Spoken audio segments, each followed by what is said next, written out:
आज हम एक ऐसी सबक आमोज इस्लामी कहानी पर बात करने वाले हैं जो ईमान और आजमाइश के इर्द गिर्द घूमती है।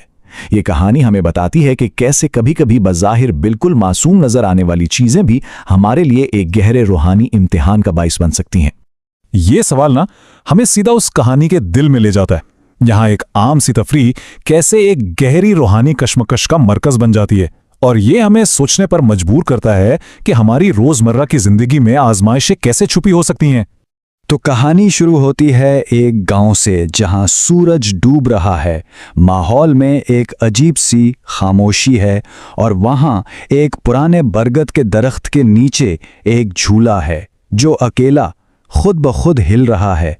ऐसा लग रहा है जैसे वो किसी को खामोशी से अपनी तरफ बुला रहा हो। अच्छा, तो कहानी में हैं दो सहेलियां, मिरहा और फातिमा, और दोनों का रद्द अमल बिल्कुल अलग है। मिरहा की आंखें तो झूले को देखकर चमक उठती हैं, उसे तो बस खेल नजर आ रहा है। लेकिन दूसरी तरफ है फातिमा, जिसका दिल एक अनजाने खौफ से धड़कने लगता है।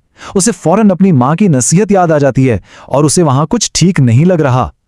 अब ये दोनों सहेलियां आपस में बात ही कर रही होती हैं कि अचानक साये में से एक पुरअसरार आवाज आती है, और ये आवाज कहानी में एक नया और खतरनाक मोड़ ले आती है, जिससे सारी सूरत हाल और भी पेचीदा हो जाती है। और मजे की बात यह है कि ये आवाज शुरू में बिल्कुल डरावनी नहीं लगती, बिल्कुल आम सी, तसल्ली देने वाली। इसी को तो वसवसा कहते हैं ना, यानी शैतान की सरगोशी जो दिल में शक और लालच पैदा करती है।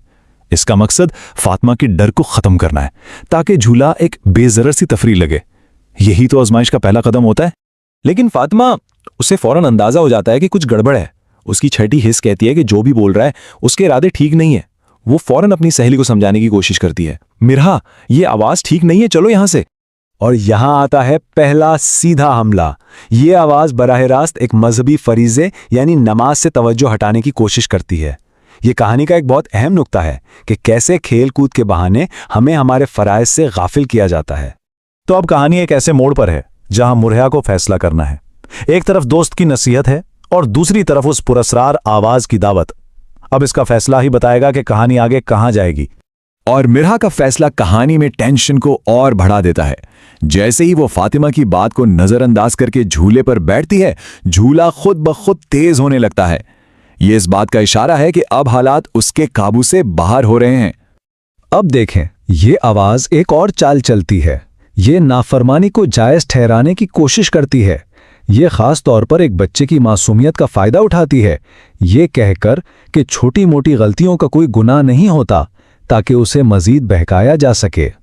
और फिर वो लम्हा